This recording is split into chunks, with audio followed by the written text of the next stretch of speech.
Assalamualaikum warahmatullahi wabarakatuh. Semoga semuanya dalam keadaan sehat, bisa berkumpul di ruangan ini. Baik, pertama-tama saya ucapkan terima kasih karena Bapak Ibu guru yang ada di sini sudah menyempatkan waktunya untuk mendengarkan atau pengimplementasian ya tentang praktek baik 7 jurus BK yang akan saya sampaikan pada pagi hari ini ya.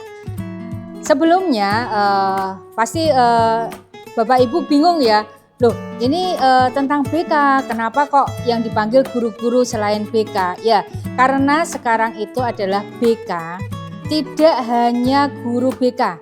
Yang membK anak-anak itu nantinya tidak hanya guru BK, tapi semua guru diwajibkan untuk bisa memberikan pelayanan kepada siswa-siswi yang ada di khususnya di SMK Tunas Harapan ini. Mengapa ada yang namanya 7 jurus BK hebat seperti ini?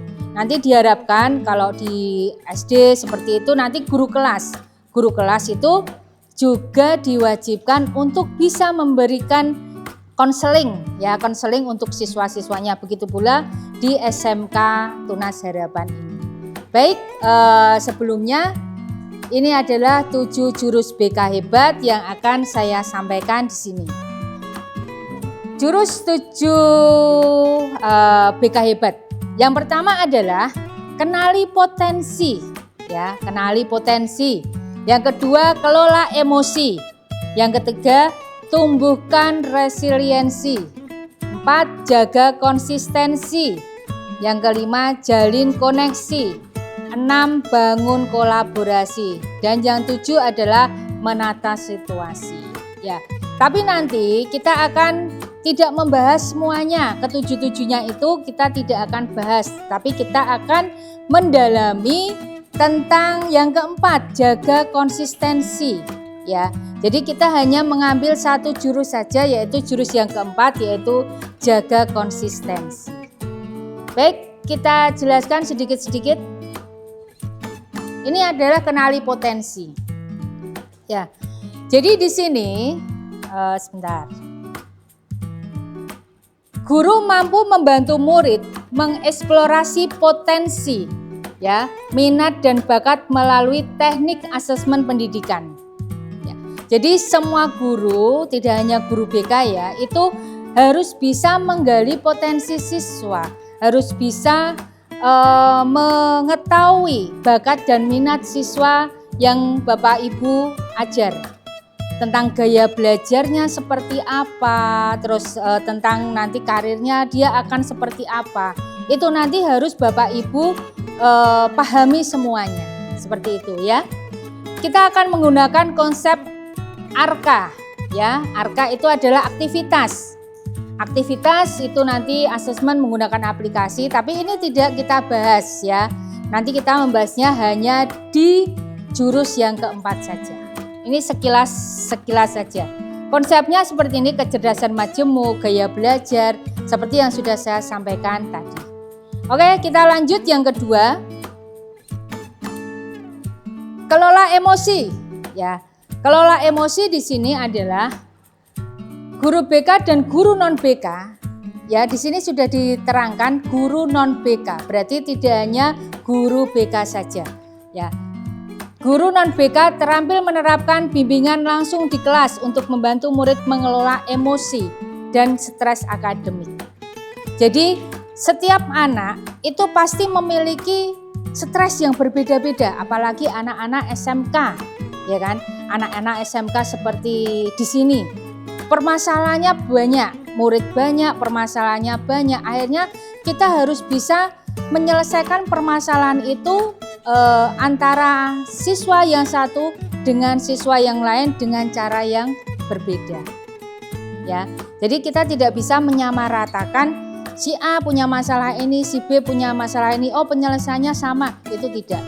Jadi kita harus pandai-pandai memahami permasalahan siswa. Kita harus pandai-pandai menyelami permasalahan siswa apa sehingga kita akan mendapatkan solusi yang tepat dari permasalahan tersebut. Ini yang ketiga, tumbuhkan resiliensi. Ya.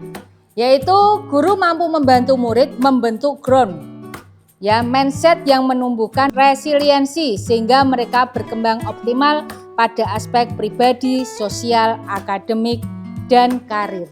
Ya, jadi ini ada hubungannya sebenarnya, jurus 1, jurus 2, jurus 3, ya, tapi terfokusnya memang kepada murid. Ya.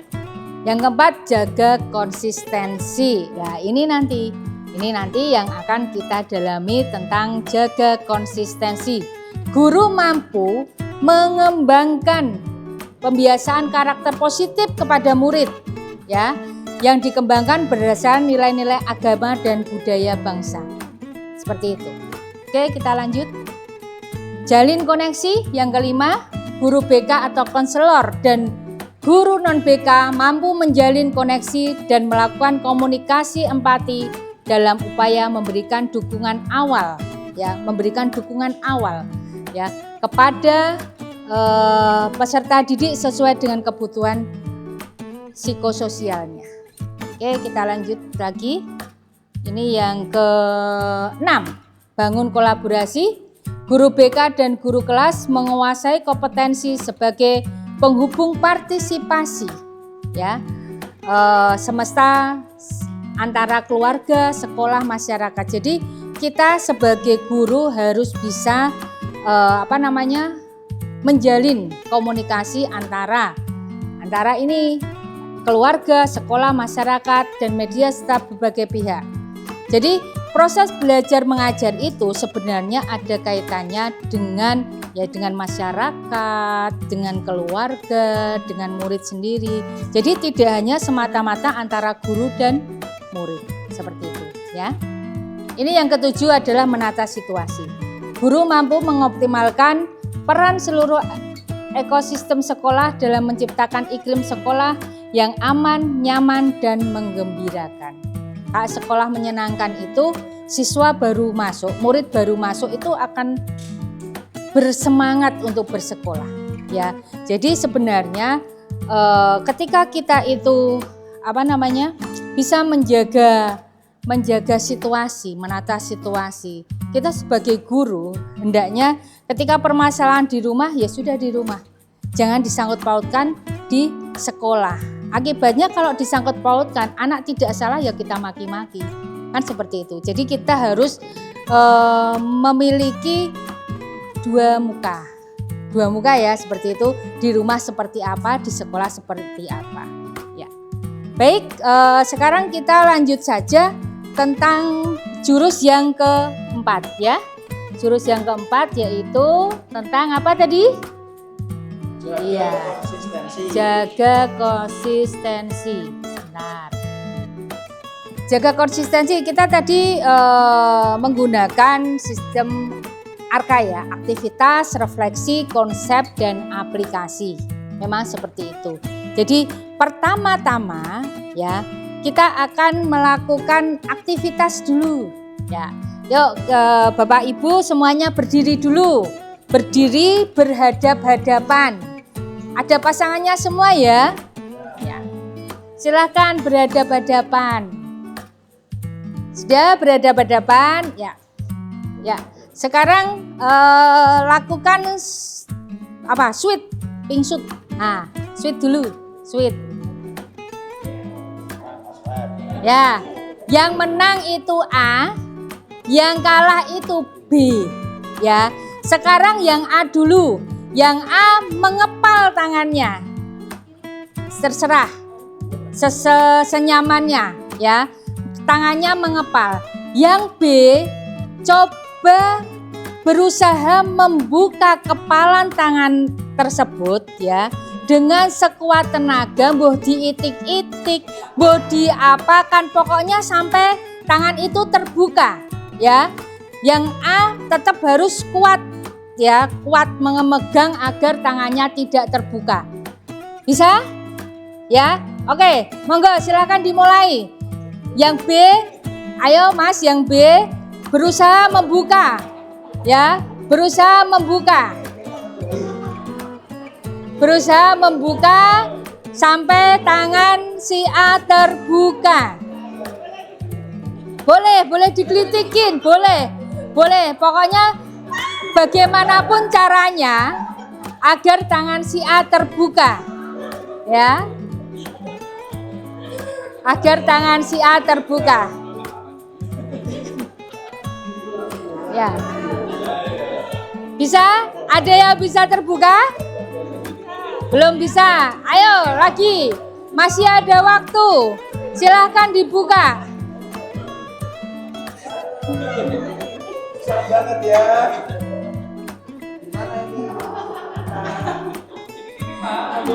Ya, boleh ditik-tik, boleh ciumi, boleh, enggak apa-apa, sampai terbuka. Sampai ada yang terbuka.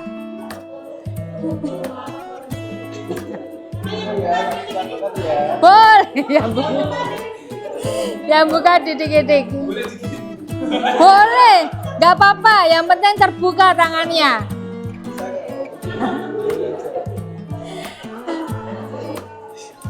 Iya.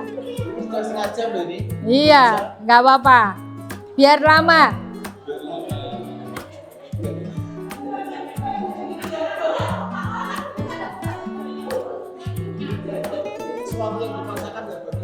Iya, betul Pak. Sudah tidak ada? Oke, sekarang gantian. Ya, gantian. Gantian yang B yang mengepal. Ya, yang B yang mengepal, yang A berusaha membuka tapi tidak boleh menyentuh. Ya, tidak boleh menyentuh. Entah itu di bis apa dia apa-apa ya. Yang B kembali mengepal tapi tidak boleh menyentuh tangan si A. Ya. Ini saya paling berisiko. Kenapa? Ya, kita nggak boleh, pokoknya intinya si A tidak boleh memegang tangan si B. Kembali, ya betul. Kan yang B tadi yang menggenggam nih. Ya, terus A yang berusaha membuka tanpa menyentuh. Yang pertama tadi kan si A berusaha membuka dengan menyentuh ya. Nah, sekarang tidak boleh menyentuh. Ya, tidak boleh menyentuh. Bisa? Oke, yuk sekarang dicoba. Yuk, mulai.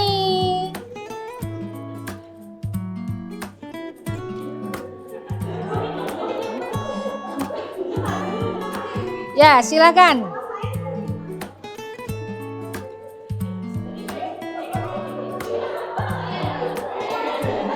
Boleh dengan cara apapun tanpa menyentuh ya.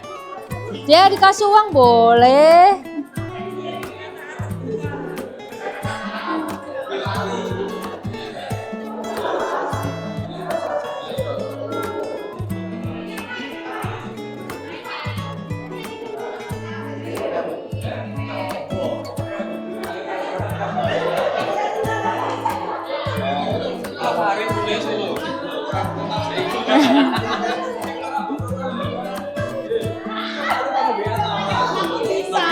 Hah? Bisa? Oh, ya. Ya, sudah ada yang bisa tanpa menyentuh, sudah ada yang bisa membuka, ya. Ya, oke, sudah ada. Yang lain gimana? Bisa tanpa menyentuh? Iya. Pakai kekuatan batin ini harusnya. Oke, baik. Cukup ya, cukup. Oke, sekarang kita lanjut tentang boleh silakan duduk. Ini untuk B dulu ya. Apakah mudah membuka tangan A? Tadi kan si A mengepal, tapi si B boleh menyentuh. Ya, apakah mudah? Siapa tadi yang bisa membuka tangan si A? Malah tidak bisa ya. Padahal disentuh malah tidak ada yang bisa terbuka. Oke, yang selanjutnya apa saja upaya yang dilakukan untuk membuka tangan si A? Gimana? Si A? Ya. Ya, ada yang dikelitik-kelitik. Ya, ada yang mau digigit, ya kan? Tapi kan kenyataannya tidak ada yang bisa membuka. Tidak ada yang bisa membuka. Terus yang kedua, semakin dipaksa kan semakin kuat ya. Begitu dipaksa gitu kan genggamannya malah semakin kuat. Karena seakan-akan kita tuh sedang melindungi barang berharga kita. Seperti itu ya. Jadi pada intinya kalau kita tuh dipaksa tuh nggak enak.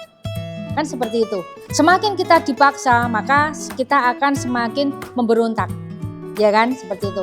Terus yang kedua, apa yang dilakukan untuk membuka kepalan tangan B tanpa menyentuh? Tadi bisa. Gimana? Ayo berdiri.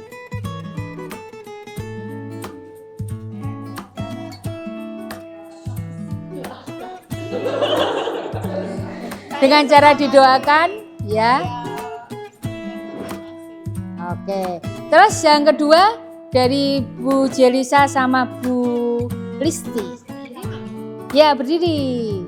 Yang bisa membuka ya. Jadi saya ajak ngobrol dulu. Ya. Dari saya mau mengukur lebar tangan saya dengan dia apakah sama atau beda, mulai dari jempol kita negosiasi tadi mulai dari jempol kemudian sini sampai akhirnya buntut kelimanya Terbuka semua. Oke. Ya, berarti ide-idenya cemerlang ya. Seperti itu. Ya. Mana yang lebih mudah? Menyentuh atau tidak?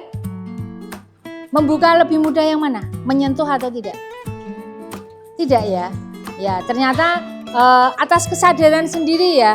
Atas kesadaran sendiri kita tanpa paksaan kita membuka dengan ikhlas seperti itu. Oke, kita lanjut. Saya bagi dulu.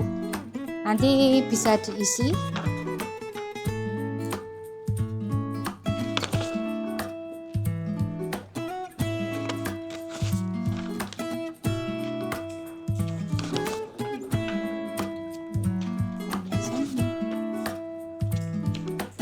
Oh, kemudian.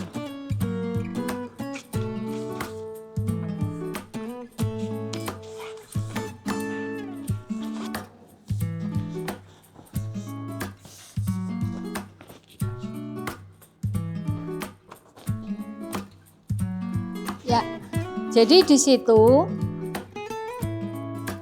Nah, ini, jadi di situ nanti Bapak Ibu tulis nama, ya, tidak kelasnya tidak usah, nomor absennya juga tidak usah. Riwayat kebiasaan tidur 7 hari ke belakang. Berarti sehari yang lalu kemarin tidur jam berapa? Ya, bangun jam berapa? Terus mundur lagi 2 hari yang lalu. Tidurnya jam berapa? Bangunnya jam berapa? Jadi kita harus mengingat-ingat 7 hari ke belakang. Tidur kita jam berapa? Bangun kita jam berapa? Setelah itu, apa yang menyebabkan tidur telat? Itu ditulis ya. Terus ada dampak dari tidur telat itu apa? Atau badan jadi nggak enak atau jadi masuk angin seperti itu. Terus yang berikutnya riwayat kebiasaan tidur 7 hari ke depan, mulai tadi malam, ya. Ya, sehari yang akan datang mau tidur jam berapa, mau bangun jam. Jadi rencana. Yang berikutnya ini rencana kita mau tidur jam berapa dan mau bangun jam berapa. Oke, monggo bisa ditulis dulu. Ditulis nanti dikumpulkan, ya.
ini mau ngisi ini.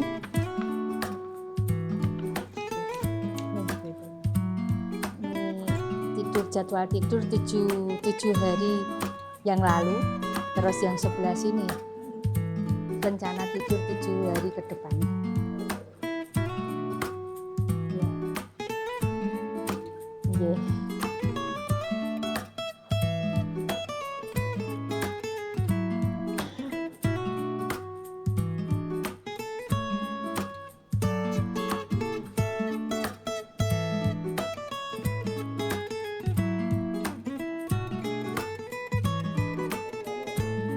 Ya, enggak apa-apa. Ya, waktunya sama enggak apa-apa. Iya.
Terus nanti setelah itu sekalian ini bangun habit lock, tidur cepat bangun cepat ya. Jadi isyarat yang jelas. Maksudnya seperti ini.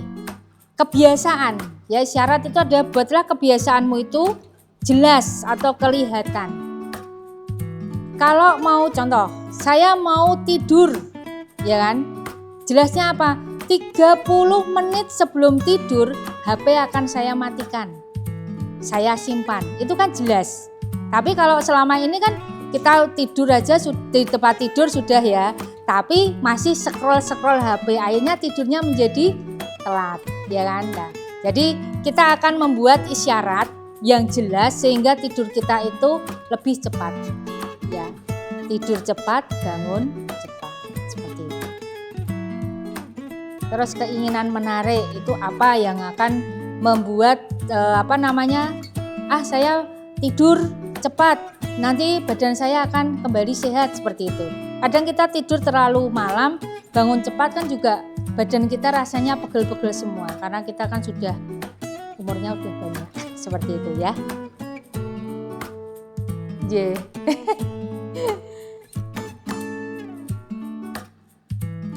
Respon tindakan yang mudah itu apa? Ganjaran yang memuaskan. Ganjaran yang memuaskan contohnya, oh iya saya tidur cepat, badan saya jadi sehat, itu ganjaran yang memuaskan. Ya betul, bangun lebih bugar, aktivitas berikutnya jadi tambah smart. Ini nanti boleh ditulis di belakangnya.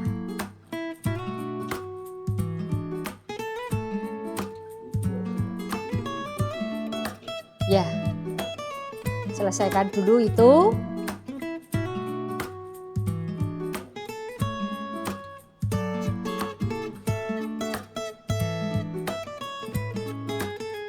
Kadang emang susah ya, apa yang sudah kita lakukan, kita mengingat-ingat lagi, itu emang terkadang emang sulit ya. Dan pasti banyak alasan kenapa itu kita tidurnya telat. Seperti ibu-ibu tuh kalau tidur gasik kayaknya kok nggak bangun. Ya. Ya. Kalau kebangun kan berarti tidur lagi ya. Berarti yang bangun langsung beraktivitas ya. Ibu-ibu itu biasanya tidurnya paling malam, bangunnya paling gasi. Itu.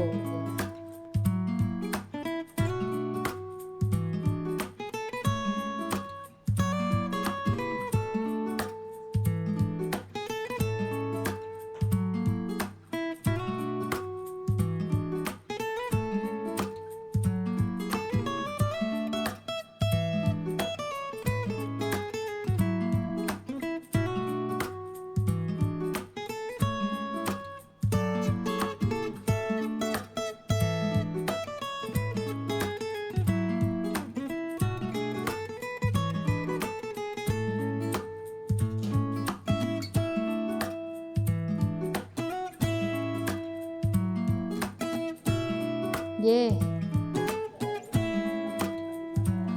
Ya. Sehari yang akan datang berarti nanti malam. Nanti malam mau tidur jam berapa, bangun jam berapa. Ya. Terus sampai 1 minggu ke depan.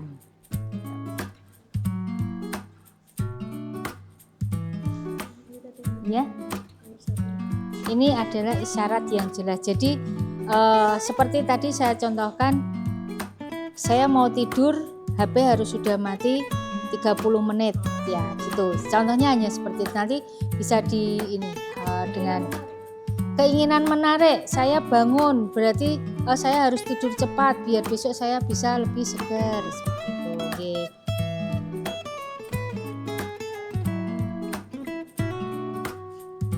Tangan.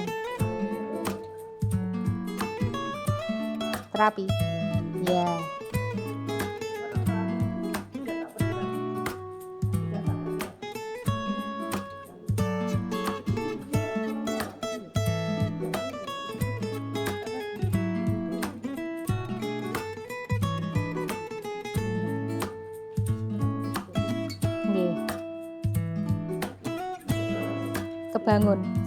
Kebangun nggak? Kalau biasa tidur malam kan tidur gasi, tengah malamnya kebangun Bu.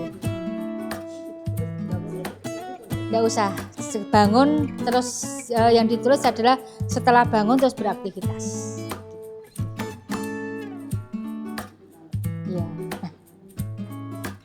Direncanakan dulu untuk tidur nanti malam dan 7 hari ke depan. Kok mati itu kenapa?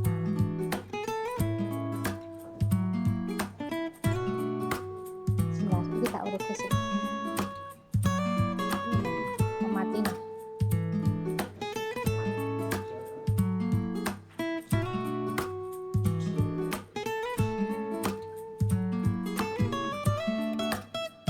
Ya. Yang syarat yang jelas. Buatlah kebiasaan itu jelas atau kelihatan. Kebiasaan yang jelas atau kelihatan. Seperti tadi saya contohkan.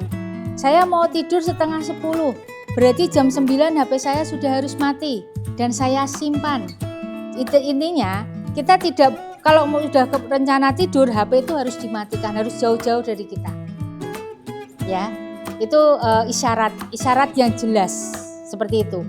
Kalau keinginan menarik, saya harus tidur cepat biar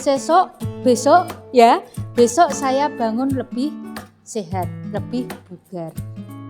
Tindakan yang mudah di sini adalah buatlah kebiasaan itu mudah dilakukan.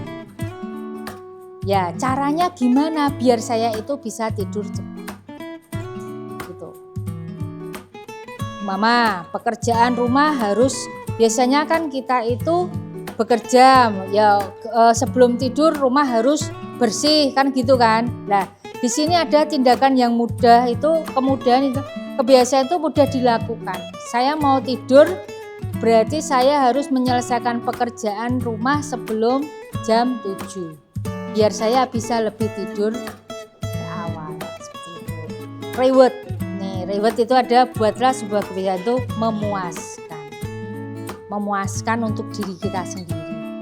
Ternyata saya kok kalau tidur lebih awal, bangun juga bisa lebih awal tanpa harus tidur bangun tidur lagi kan seperti itu.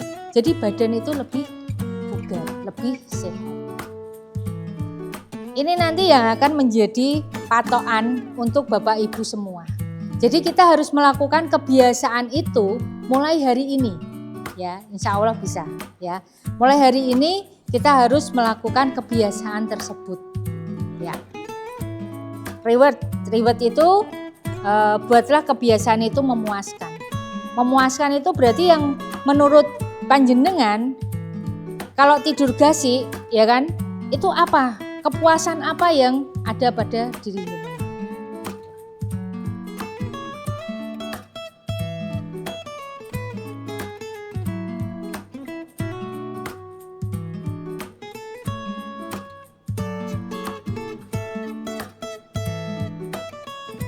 Nanti kalau kita sudah terbiasa, ya meskipun saya juga belum bisa ya tidur awal itu belum bisa, tapi harusnya memang sudah dimulai sejak sekarang. Jadi biar apa sih? Biar keesokannya itu kita tidak merasa capek, tidak merasa lelah seperti itu.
Iya Bu, ditulis di belakangnya.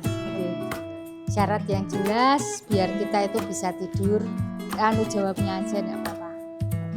Ya, syarat yang jelas biar kita bisa tidur lebih awal. Tidur cepat, bangun tepat. Membangun habit lob.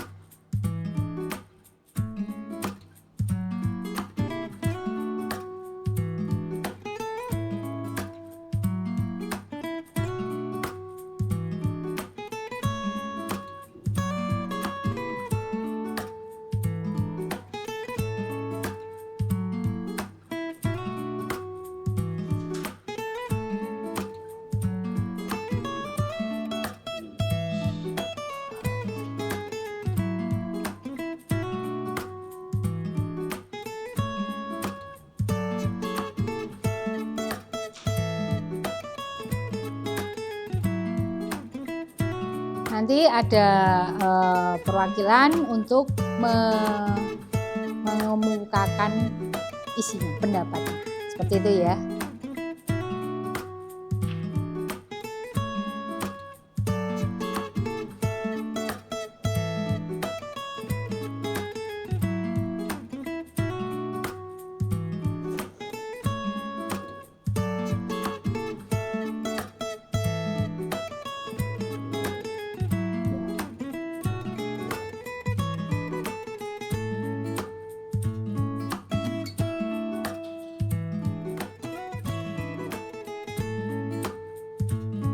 Sudah? Belum? Oke, kita tunggu.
Sudah? Sudah, Mbak. Oke. Nih, kesadaran vs paksaan. Mengapa kita tidak suka dipaksa? Ya, kita tidak suka dipaksa. Apapun itu yang namanya paksaan kan memang kita tidak suka.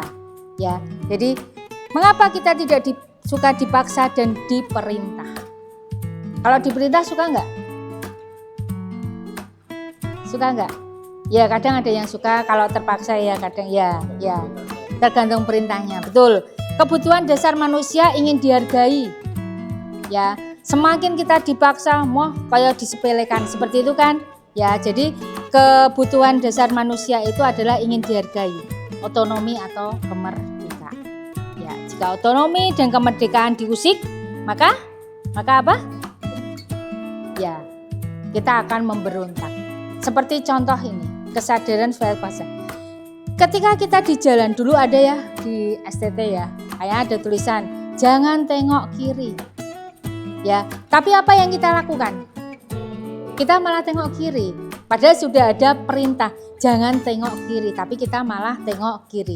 Jadi di sini adalah perintah akan diabaikan, larangan jadi rekomendasi. Ketika kita dilarang, kita akan penasaran. Janjane kenapa kok dilarang? Kan seperti itu, ya kan? Nah, itu akan kalau kita diperintah pasti akan diabaikan. Alah, kosek gitu. Tapi ketika kita dilarang, malah kita akan semakin penasaran. Ya, tuh. Ini contohnya seperti itu, hati-hati, jangan lihat ke kiri, tapi kita malah lihat ke kiri kok. Banyak itu kemarin itu tulisan-tulisan jangan lihat kiri, ya kita emang penasaran, janjiannya ada apa sih di kiri itu, malah kita tengok, ya kan? Oke, kita lanjut. Nih, contohnya seperti ini. Ini internetnya bisa. Saya lupa pakai mouse terus, padahal bukan mouse saya. Dengar gak sih?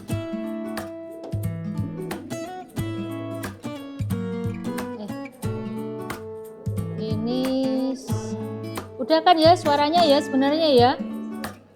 Hah? Tadi udah tak mulai kok. Ya, ini bintang Emon. Nah, dia udah punya keinginan untuk sholat, ya sholat dulu guys gitu. Tapi ibunya tiba-tiba bintang sholat, ya kan? Akhirnya ntar aja ya. Karena apa? Kita seakan-akan itu diperintah. Padahal sebenarnya kita sudah mempunyai keinginan. Saya mau sholat sambil sholat dulu guys gitu kan. Malah orang tuanya ibunya bintang sholat, akhirnya dia terus mengurungkan diri untuk sholat ya gitu. Kita lanjut, mana ini, mana, oh iya, nah ya nih ini ada tombol 10 tombol ajaib. Oke, kesenangan ya. Yang pertama adalah kesenangan. Yang kedua adalah kebanggaan. Yang ketiga keingintahuan. Yang keempat minat. 5 tujuan, 6 kebutuhan, 7 manfaat, terus 8 tantangan, 9 keyakinan, dan yang ke-10 adalah makna. Ini adalah tombol-tombol ya yang ada dalam diri kita. Kita itu punya 10 tombol ya yang ada dalam diri kita. Ketika kita itu senang, berarti ada tombol kesenangan. Kita kan apa ada ya, ketika kita senang kita tidak senang. Kita menerima sesuatu senang tapi kita tidak senang. Karena kalau senang ya pasti senang, ya kan? Kalau bangga, wah aku bangga. Nah tombol bangga itu yang akan muncul, ya. Keingintahuan, kepo lah, katakanlah sekarang. Itu malah lebih besar sekarang, ya. Dari masing-masing orang itu tombol keingintahuan itu semakin besar. Karena Karena dengan perubahan zaman, ya. Minat ini. Terus tujuan, kita punya tujuan. Kita tadi punya minat, kita punya tujuan. Pasti tombol-tombol itu juga akan bereaksi. Kebutuhan. Kita juga punya kebutuhan. Apa sih kebutuhan manusia itu yang paling dasar seperti itu, ya. Manfaat, ya, tantangan, keyakinan, dan yang terakhir adalah oke, lanjut. Kebiasaan berbasis kesadaran. Nih. Disiplin biasa. Ya, disiplin biasa itu karena faktor eksternal seperti paksaan. Kalau disiplin positifnya karena kesadaran internal. Terus membentuk kepatuhan. Menumbuhkan tanggung jawab yang disiplin positif. Kalau yang biasa hanya membentuk kepatuhan. Patuh dengan tata tertib. Hanya sekedar patuh saja. Itu disiplin biasa. Tapi kalau disiplin positif menumbuhkan tanggung jawab. Dengan adanya saya mentaati aturan berarti saya akan bertanggung jawab. Ya. Disiplin biasa itu jangka pendek karena kita hanya terpaksa. Akhirnya itu tidak akan membekas dan nantinya ketika seperti contoh ketika kita lulus sekolah itu akan hilang. Tapi kalau disiplin positif itu akan jangka panjang. Itu akan dipakai sampai kapanpun. Ya, seperti itu. Ini selanjutnya zaman no, jangan mimpi punya anak yang penurut. Kita semua sudah punya, banyak yang sudah punya anak ya. Jadi kita tuh tidak mimpi, sekarang tuh jangan mimpi punya anak penurut. Ini ya kita panggil si A, G, ya jangan. Jadi kita itu harus bermimpi punya anak yang mandiri dan bisa kerja sama. Ketika anak kita bisa mandiri, itu akan semuanya akan baik-baik saja. Begitu pula ketika anak bisa bekerja sama. Kalau penurut itu malah kesannya dia akan selalu tergantung. Ya, kita sekali lagi.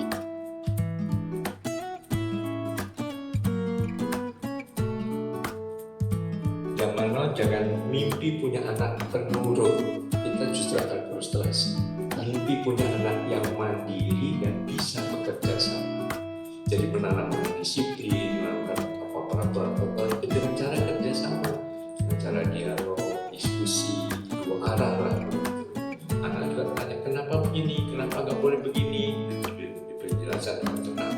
Tapi kalau kita hanya penurut di depan orang tuanya, di belakangnya langsung malah pemberontakan, perlawanan, bisa fight atau flight. Nah, flightnya ke medsos, ke gadget, atau ya bahasa Perancisnya minggat. Gitu. Karena Kak Seto pernah disiplin itu nggak berarti nurut sama orang tua ya. Tapi kadang kan orang tua punya perasaan otoritas gitu. Betul. Aku yang punya uang di sini, aku yang punya rumah, this is my rules gitu. Iya, karena kalau begitu bisa mendidik anak jadi sekedar robot saja. Banyak anak-anak yang saya kan sudah mahasiswa masih ini, jadi nggak punya pendirian sendiri. Karena selalu jadi penurut, itu artinya kehilangan kreativitas, kehilangan inisiatif, inovatif, berbagai macam. Ya, seperti itu. Padahal kita sebenarnya pengen ya kalau punya anak itu penurut, tapi ternyata di zaman sekarang itu malah anak penurut itu tidak baik. Karena mereka akan sekedar menjadi robot, tidak punya kreativitas. Ya. Oke, kita lanjut, itu tadi Kak Seto ya.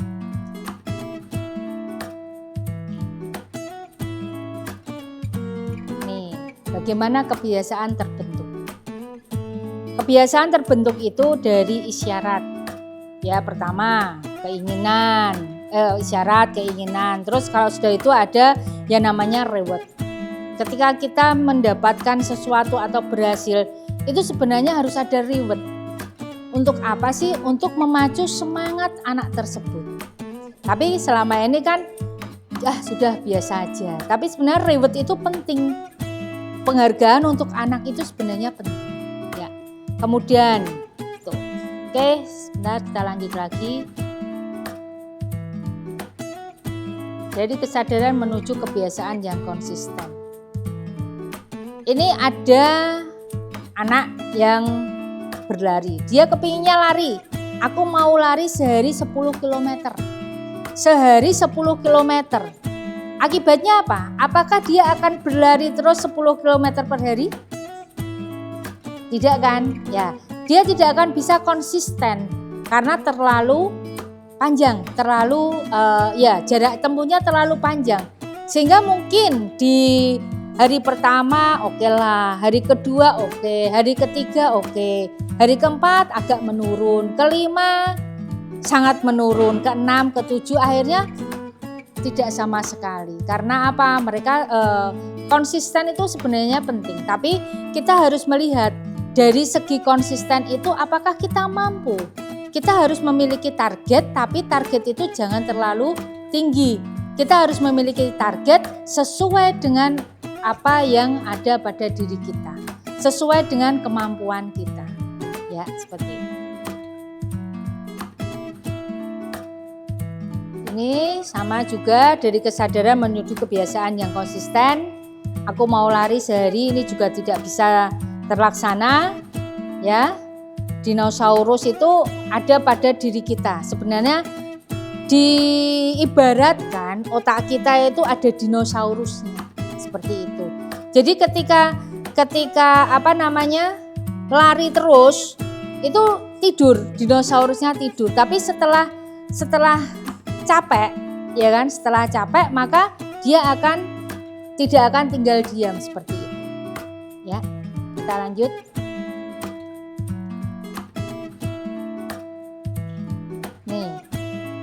Orang tidak menentukan masa depan mereka. Merekalah yang menentukan kebiasaan mereka. Dan kebiasaan merekalah yang menentukan masa depan mereka. Itu ya. Jadi orang itu tidak menentukan masa depan mereka. Merekalah yang menentukan kebiasaan. Kalau kita terbiasa apa aja lah, ya terbiasa apalah, itu akan menentukan masa depan. Begitu ya kayaknya ya. Sedikit demi sedikit lama-lama menjadi bukit ini. Sehari sehelai benang, setahun selembar kain. Sedikit demi sedikit lama-lama menjadi bukit. Kayak kain itu kan tidak langsung jadi kain. Kalau yang ditenun. Nah, ditenun itu kan dari benang-benang. Baik, sekarang perwakilan saja untuk yang menyampaikan apa yang sudah ditulis ya. Jadi tidak semua karena terlalu banyak, kita waktunya juga. Siapa tadi Pak yang pertama? Bu Santi, ya. Bu Santi, ini pakai.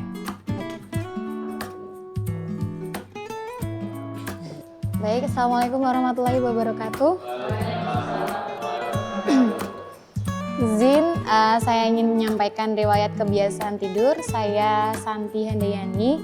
Di sini saya mengajar sebagai guru matematika. Untuk riwayat kebiasaan tidur 7 hari ke belakang, untuk yang sehari yang lalu atau tadi malam, saya pergi tidur jam 21.46 atau jam 9:46. Ya, dan bangun tidur jam setengah 4. Kemudian 2 hari yang lalu saya pergi tidur jam 8, bangun tidur jam setengah 5. 3 hari yang lalu juga seperti itu, sampai dengan 5 hari yang lalu kurang lebih jam 8 sampai jam setengah 5. Kemudian 6 hari yang lalu saya tidur dari jam setengah 9 sampai setengah 5. Kemudian 7 hari yang lalu sampai dari jam 9 kurang seperempat sampai setengah 5. Jadi hanya saat tadi malam saya mungkin lebih dari rutinitas saya. Apa yang menyebabkan tidur terlambat? Karena ya bermain HP, kemudian mengerjakan tugas yang lain. Kemudian apa dampak dari tidur telat? Ya mengantuk di jam pagi. Kemudian riwayat kebiasaan tidur 7 hari ke depan. Insya Allah saya buat rutinitas pergi tidur setengah 9, kemudian bangun tidur setengah 5. Begitupun 2 hari yang akan datang, 3 hari yang akan datang, 4 hari yang akan datang, 5 hari, 6 hari, sampai dengan 7 hari yang akan datang, yaitu jam setengah 9 sampai setengah 5. Apa manfaat tidur cepat? Yang pertama, lebih fresh. Yang kedua, semangat selama berkegiatan. Kemudian apa yang harus dilakukan agar tidur cepat? Yang pertama, menaruh HP di meja. Tugas dikerjakan sesuai situasi, seperti yang disampaikan Mem Ayudia tadi, di sekolah, di rumah. Kemudian yang ketiga, membuat paper plan. Untuk yang clue atau isyarat yang jelas, Habit loop. ya untuk habit loop, Bapak. Untuk isyarat yang jelas, yang pertama, ya tadi sudah saya sebutkan, HP dicas dan ditaruh di atas meja sebelum tidur.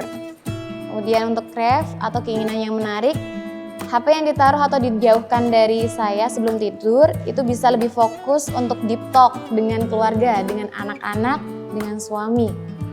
Kemudian kepala tidak pusing, badan bisa segar dan semangat beraktivitas.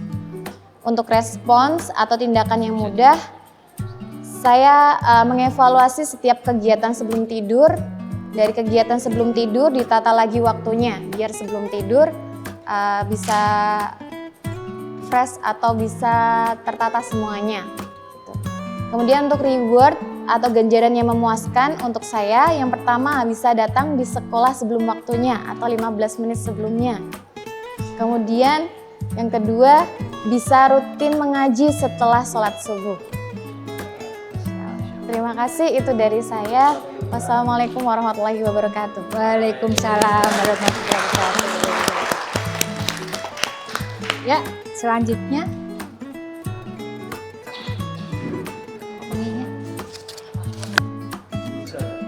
Bu Andini dulu, ya. Cepet di sini enggak apa-apa sembarang. Ini udah masuk. Baik, silahkan untuk perwakilan berikutnya, Bu Andini, untuk menyampaikan riwayat kebiasaan tidur 7 hari ke belakang dan riwayat kebiasaan 7 hari ke depan, beserta habit loop-nya.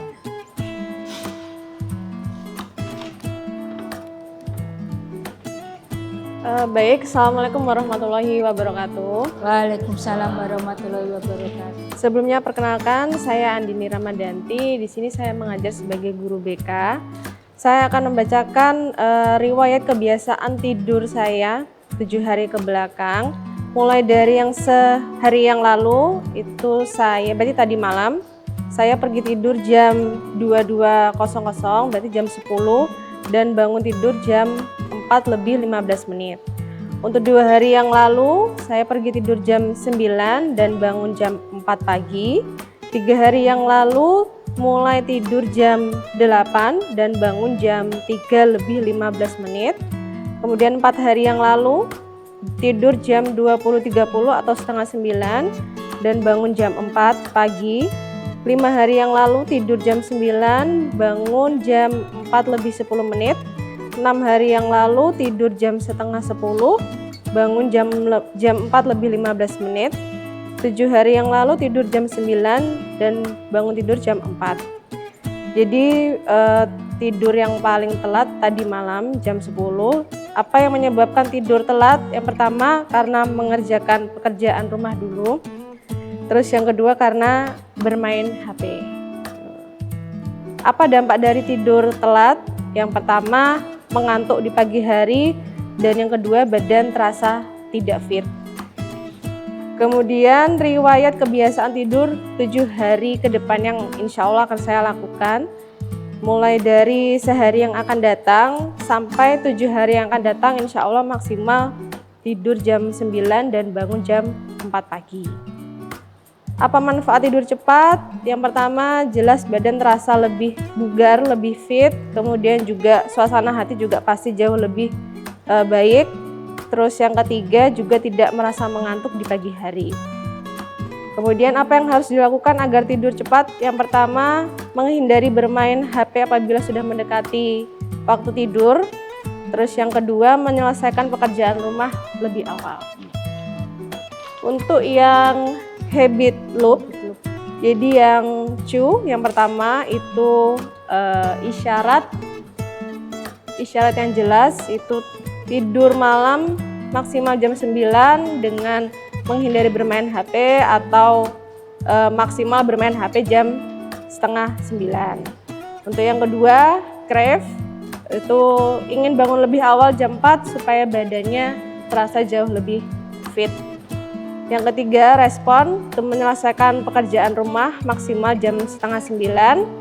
Kemudian reward itu supaya badannya juga terasa lebih sehat, tidak mudah pusing, dan juga suasana hati juga jauh lebih semangat.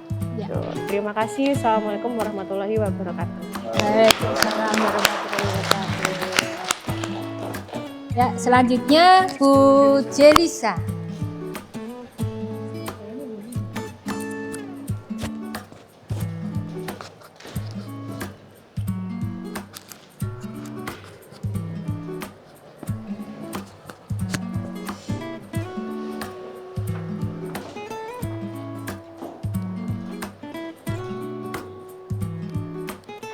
Selamat siang.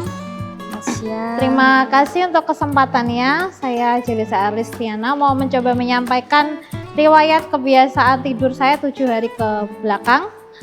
Sehari yang lalu atau tadi malam, saya mulai tidur jam 22, bangun tidurnya jam 3. Kemudian beberapa hari-hari berikutnya sebelumnya sebenarnya saya punya kebiasaan tidur ya. Biasanya memang saya batasi tidur antara jam 9 sampai jam 10.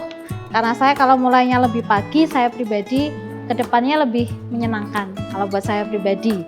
Jadi kalau saya bangunnya dari awal sudah telat, nanti kesulitannya hari-hari berikutnya pengkondisian emosi dan stabilitas suasana hati saya agak susah terkontrol. Jadi emang biasanya saya di awal tidur atau sekitarnya dari riwayatnya ini dari jam 9 sampai jam 10. Biasanya kalau tidur telat, yang pertama pasti karena handphone, karena scroll handphone itu waktunya tiba-tiba sudah lama aja gitu. Jadi mau stop itu susah. Yang kedua karena kami beberapa ibu rumah tangga di rumah bekerja juga, jadi pekerjaan rumah tangga itu terasa kayak terngiang-ngiang di kepala. Jadi sebelum tidur besok kita harus ngapain, itu harus kita selesaikan dulu. Biasanya seperti itu. Kalau saya tidurnya lebih lambat itu biasanya malam saya menyetrika baju. Karena menyetrika baju itu butuh waktu yang lebih lama. Kemudian kalau dampak tidur telat, jelas yang pertama badannya bangun tidur itu sudah terasa tidak nyaman, tidak fit. Suasana hati juga sudah tidak karu-karuan karena banyak yang harus dikerjakan tapi waktunya sudah jam segini-segini aja. Kemudian saya punya tadi mengisi riwayat kebiasaan tidur 7 hari ke depan. Saya punya plan semoga paling lambat ini ya, semoga tidurnya paling lambat jam 9. Insya Allah. Kalau bangun tidur saya tetap mulainya, saya usahakan saya start mulainya jam 3. Kebetulan untuk manfaat tidur cepat, kalau saya pribadi waktu tidurnya terasa lebih cukup gitu, terasa lebih cukup. Jadi bangun tidur tuh terasa lebih enteng. Kemudian ketika bangun tidur manajemen waktunya lebih tertata, lebih rileks. Yang harus saya lakukan ketika saya bisa tidur cepat adalah menghentikan aktivitas minimal 30 menit mungkin dari handphone. Kita cas agak jauh dari tempat tidur kita. Kemudian saya biasanya ngobrol sama anggota keluarga, kebetulan sama anak saya kita ngobrol dulu, cerita ngalor ngidul semana apapun ceritakan. Kemudian yang ketiga adalah saya punya kebiasaan mengkondisikan ruang tidur lebih nyaman. Jadi sebelum dipakai untuk istirahat, kita harus bersihkan ulang tempat tidurnya biar terasa lebih nyaman, nggak berdebu atau apa, misalkan beraktivitasnya di atas tempat tidur. Kalau yang habit loop, yang cu itu seperti tadi saya sampaikan di awal, minimal 30 menit sebelum tidur kita menghentikan aktivitas, termasuk aktivitas handphone dan pekerjaan rumah tangga yang lain. Kemudian kita masuk ke yang crave, keinginan yang menarik, menyamankan ruang tidur yang membuat kita menempati ruang tidur itu nyaman. Ini adalah waktu terbaik kita untuk istirahat. Kemudian yang crave-nya, maaf tadi yang crave, yang is-nya itu tindakan yang mudah itu salah satunya yang sama sebenarnya seperti yang Syu tadi, berkaitan sama isyarat yang jelas tadi yang saya realisasikan dalam menyamarkan tempat tidur. Kalau yang perempuan mungkin kita wajibkan pakai skincare ya biasanya ya. Tadi saya terinspirasi dari Bu Listi, ada skincare, kemudian segala halnya sudah kita siapkan untuk besok. Yang rewardnya pasti yang pertama tadi badan bisa lebih fresh, dan yang pasti ketika bangun tidur hatinya lebih menyenangkan dan menenangkan. Yang utama itu adalah menenangkan. Menyenangkan bisa diambil ketika kita sudah menenangkan. Terima kasih dari saya itu. Monggo, terima kasih. Ya.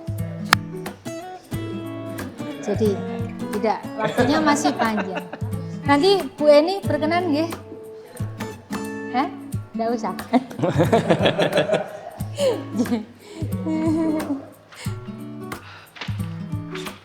Udah gini? Ya, sudah.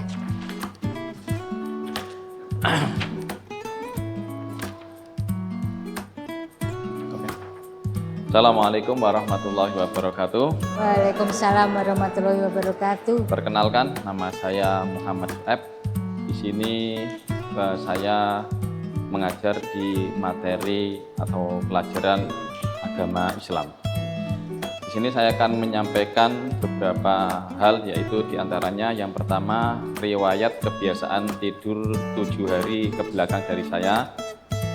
Sehari yang lalu saya tidur sekitar jam 10:30 malam dan bangun jam 4. 2 hari lalu juga kurang lebih sama, jam 22.45 bangun jam 4. Kemudian 3 hari yang lalu jam 22.50 bangun jam 4. Kemudian 4 hari yang lalu sekitar jam 22.30 bangun jam 4. Kemudian 5 hari yang lalu pergi tidur jam 22 tepat, kemudian bangun jam 3 pagi. Kemudian 6 hari yang lalu sekitar jam 22.30 dan bangun jam 4 pagi. Dan 7 hari yang lalu sekitar jam 22.45 dan bangun pukul 4.00. Sementara untuk riwayat kebiasaan tidur 7 hari ke depan, untuk yang sudah saya alami tadi malam adalah saya tidur jam 23.00, kemudian bangun jam 3.30 karena semalaman listrik di daerah saya mati, anak sering rewel, jadi sampai tadi pagi berangkat itu masih listrik padam. Kemudian 2 hari yang akan datang saya rencanakan insya Allah tidur jam 21.30 dan bangun jam 4.00. 3 hari yang datang ya kesemuanya insya Allah paling tidak akan saya laksanakan tidur lebih awal jam 21.30 dan bangun jam 4.00. Nah, untuk bagian apa yang menyebabkan tidur telat, yang satu diantaranya adalah memastikan keluarga bisa tidur lebih dahulu. Nah, termasuk diantaranya sebelum tidur mengecek apakah pintu sudah ditutup dan lain sebagainya. Kemudian yang menyebabkan tidur telat adalah ada acara tertentu, terkadang jamiah atau beberapa acara. Kemudian menjadi kebiasaan tidur lebih larut daripada orang sekitar. Kemudian apa dampak dari tidur telat saya itu, yaitu awal bangun terasa berat, kemudian siang terasa ngantuk, dan yang terakhir adalah kesehatan terganggu. Kemudian apa manfaat tidur cepat? Ini otomatis kebalikan dari tidur telat, yaitu badan lebih fresh. Ya, jadi manfaat tidur cepat, kesehatan terjaga, dan aktivitas lebih lancar. Apa yang harus dilakukan agar tidur lebih cepat, yaitu mengurangi acara atau kegiatan di malam hari, menyelesaikan aktivitas di awal waktu, dan mengurangi bermain HP. Nah, untuk habit loop yang pertama yaitu Q, isyarat yang jelas, yaitu 15 atau 30 menit sebelum tidur dari biasanya, artinya mengurangi aktivitas malam. Kemudian keinginan menarik, saya harus istirahat lebih awal agar lebih fokus dan lebih sehat.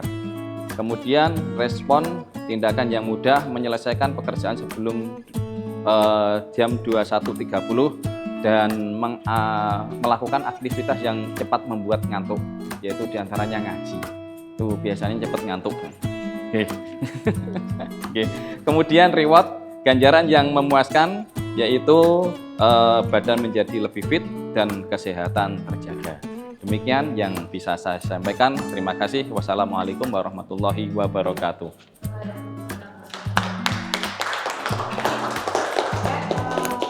Baik, terima kasih. Semua sudah menyampaikan ya. Jadi mulai saat ini usahakan apa yang sudah kita tulis kita jalankan. Karena semua itu demi untuk kesehatan kita. Ya mungkin untuk malam ini belum bisa karena kita sudah terbiasa tidur malam. Seperti saya sudah terbiasa tidur malam, kalau tidurnya gasing, itu malah badan rasanya sakit semua. Terlalu lama tidur itu malah dibikin badan sakit semua. Ya, tapi tetap kita harus usahakan untuk tidur cepat, bangun cepat. Baiklah, sepertinya ini sudah selesai. Ya, sudah selesai untuk jurus yang keempat, yaitu apa tadi? Jurus keempat? Ya, jaga konsistensi. Ya, jadi kesimpulannya kita harus selalu menjaga konsistensi apa yang sudah kita tuliskan. Ya, ini adalah bagian dari rencana untuk menata kehidupan kita ke depannya, agar badan kita terasa lebih bermanfaat, badan kita terasa lebih sehat ketika kita itu tidur cepat dan bangun cepat. Terima kasih untuk waktunya. Mudah-mudahan Bapak Ibu semua yang ada di sini selalu diberi kesehatan dan kebahagiaan. Akhir kata, wassalamualaikum warahmatullahi wabarakatuh. Waalaikumsalam warahmatullahi wabarakatuh.